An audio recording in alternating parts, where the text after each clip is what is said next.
So, Watch Dogs Legion. Watch Dogs Legion is not great.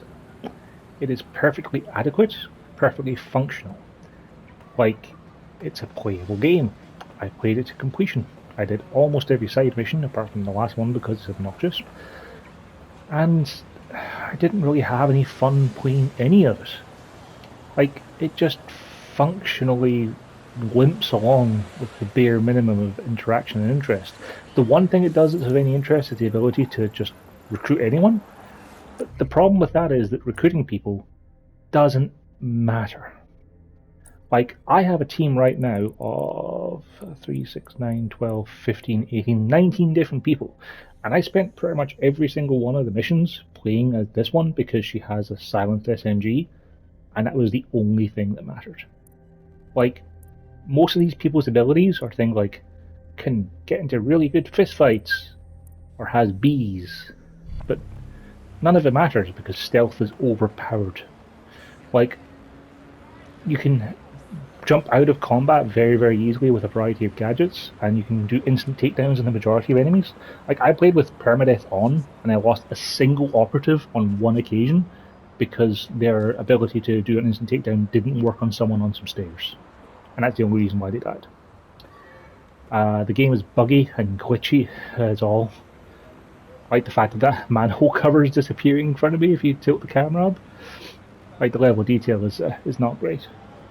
I have a separate video that I have to make in Share Factory and upload of the varying bugs and glitches I encountered during this, including getting stuck underwater and a variety of invisible NPCs.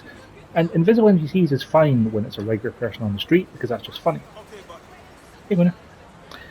Unfortunately, it's less fine when it's an invisible guard guarding an area who then shoots you because you can't see them, or detects you and gets everyone called down on top of you. Combat is not particularly fun. You only ever have two weapons, and the majority of people you have like 4 weapons to choose from, unless they have a unique gun for being a unique person.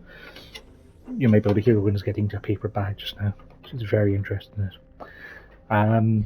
So there's no real weapon variety unless you go out and specifically recruit someone with a different gun. And honestly, gunplay just feels functional at best. Like, it's not particularly fun. Like, the majority of bad guys go down in a couple of headshots, or they have 700 hit points from having armor, and then you just stun them and walk up to them and punch them and they die.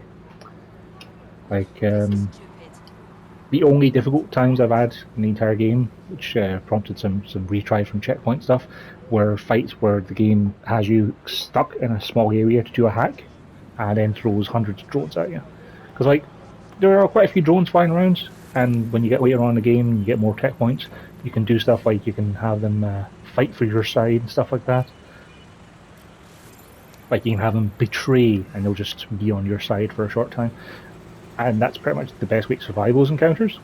I actually managed to break the very last mission of the game because I had successfully, peacefully disabled security drones, and then the mission objective was destroy security drones. And it didn't spawn more until I destroyed the ones I'd switched off.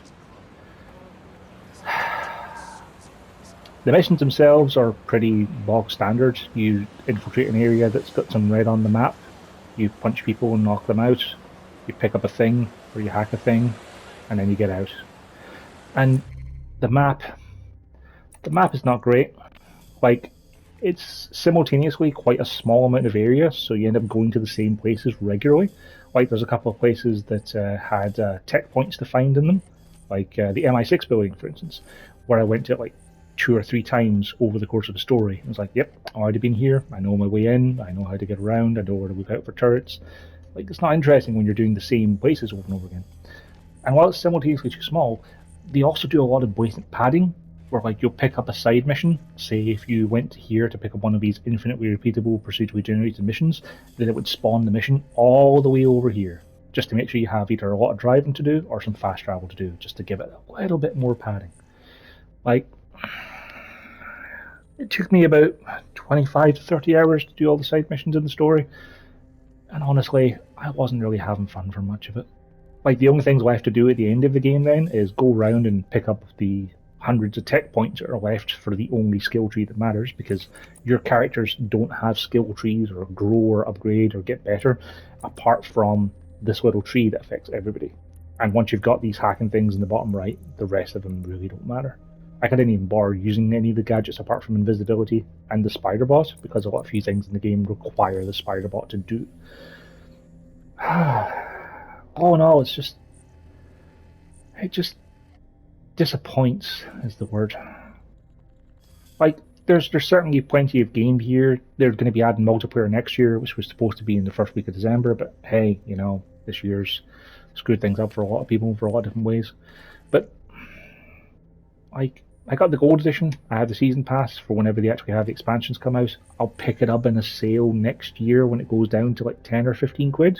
And if you get it for 10 or 15 quid, you'd probably enjoy dipping into it just to, you know, mess around, find some funny people to recruit, look for tech points and collectibles and stuff. But it's just not great. And honestly, with how many other different games have come out this time of year, there are better ways of spending your time. Yes, Luna, I'll be there in a minute. I should probably wrap this up and feed the cat. Thanks for watching.